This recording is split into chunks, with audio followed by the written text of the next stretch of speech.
I first saw Westward on a bottle in Dan Murphy's way back when I didn't know what I was looking at. I was confused because the green label said American single malt whiskey, and I thought, but Americans don't make single malt whiskey, they make bourbon. And I just kept walking.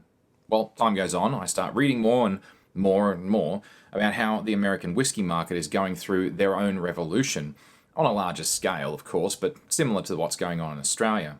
And it's starting to turn out some very respectable single malt whiskies.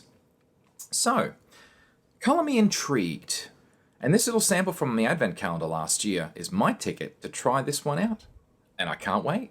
USA, USA. Too much. Sorry. Let's just get into it.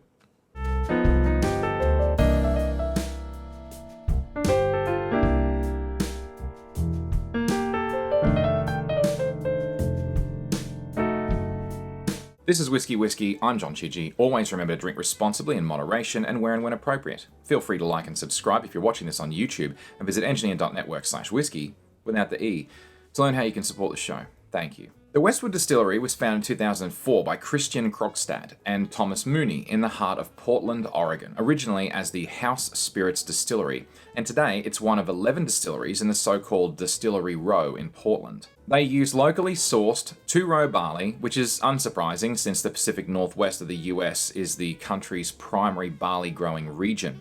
They use low reflux copper stills and double distillation. Unlike most distilleries, they don't store their barrels on site, but rather at a separate barrel house, also known as Jenny, in Clackamas, about 15 minutes drive away. Another interesting point of difference with Westward is that they use a pale ale wash, using an ale yeast, and this employs a much slower and lower temperature for fermentation. This choice comes in no small part from their philosophy that great whiskey is made in the fermenter. Well, I mean, they can be, certainly can't hurt. Something I haven't come across before piqued my interest on their website. They have a whiskey quiz that they claim will help you select the perfect whiskey for you. Okay. So I gave it a shot, why not? You do have to enter your email address to see the results, and it's suggested, based on my choices, to try the Westward Original. Well, okay. Maybe someday, we'll see. Oh, and a follow-up email also suggested the Pinot Noir Cask. How fortuitous. I seem to have this, I have the right one then.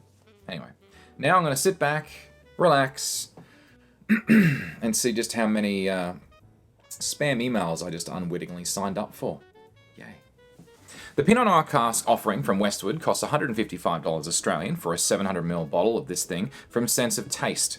It has no age statement, though it's speculated to be matured for about 6 years. It has a 45% ABV, and it is neither chill filtered nor is it coloured. It's considered to be part of Westward's core range of whiskies. To mature their Pinot Noir offering, Westward used their original whiskey that's already been aged for about 4 years in virgin toasted and charred American oak barrels, and then they transferred this to French oak ex-red wine casks for up to an additional 2 years, hence the 6-year maturation in total. The Willamette Valley and Oregon are known for their Pinot Noirs, and Westward indicated some of their casks were sourced from the Suzor Wines winery. The Westward website describes their Pinot Noir Cask whiskey as being a tribute to Oregon's legendary Willamette Valley wine country region. Cool. The Westward tasting notes are as follows. On the nose, orchid fruit, tobacco, freshly cut grass. The palate, raisin, fig, apricot. And the finish, rich malt, herbaceous oak, and dark chocolate. Well, that's delightfully concise. Thank you, Westward. Let's have a taste now. Just looking for some legs, lots of tiny little drops, slowly starting to run. Oh, that looks nice and oily. I do like the look of that. The color on that, I'd call that almost a musket, kind of a chestnutty sort of a color. It's quite interesting. Let's see what we get on the nose. Oof. Oh, I can smell the red berries from the wine cask, that's for sure. Very fruity, a little bit grassy. God, I'll tell you what, I like the nose on that. Similar to a Starward, but not quite. Like a Starward Nova is probably a bit more bolder in your face with those berries than this is, but this is still really delightful. All right, I'm really curious to taste this. Oh, that's all right, eh? That is not too bad at all. Mouth feels a little bit watery and thin. I expected it to be oily based on the legs, but you can't really chew on that much. It's okay. The mouth feels alright. It's not my favourite mouthfeel of all time. But there's a beautiful warmth in the back of my palate, middle and the back of the palate, and slightly on the finish. It's quite pleasant. It's not a really harsh burn. It's just a delightful kind of warmth. I do like that. I definitely get apricot on the palate. Struggling with some of the rest though. Let's have another go at the nose. Yeah, get a little bit of tobacco leaf. It's not very strong, but it's there.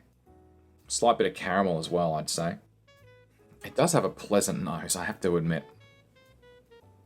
Alright, so on the palate, definitely apricot, definitely a little bit of caramel in there, like a burnt caramel. Slightly bitter. Beautiful warmth. It's not a bad drop, eh? It's not bad. I was very curious what it would be like, the American take with a wine cask finish compared to a lot of the Australian whiskies that I've tried, and I have to say it's quite a nice drink. It's not too bad at all. So let's rate this puppy, shall we? So for the cost, first of all, it's a 3. I mean, it's stretching the budget a little bit, but it's really only just on the other side of that line. It might drop down to a 2 if you could grab it on special. As for the quality on it, I mean, it doesn't quite make me smile. It's not blowing me away, but at the same time, it's damn nice. I'd go straight to a 2. There's no question, and it'd be a very high 2. I think a very high 2. So, ultimately though, with a 3 and a 2, that regrettably makes it an orange. If it ever drops down to a 2 on special, then it would be a yellow. So it's really right on that line. It is a very, very nice single malt whiskey, and if you gave it to me, I would gladly enjoy it. Absolutely, it is a very nice drink, but at the same time, it's just not quite over that line to a quality of 3. But you know what? It's still bloody nice. So, yeah, let's leave it there, shall we? Cheers. Thanks, Westward. See you next time.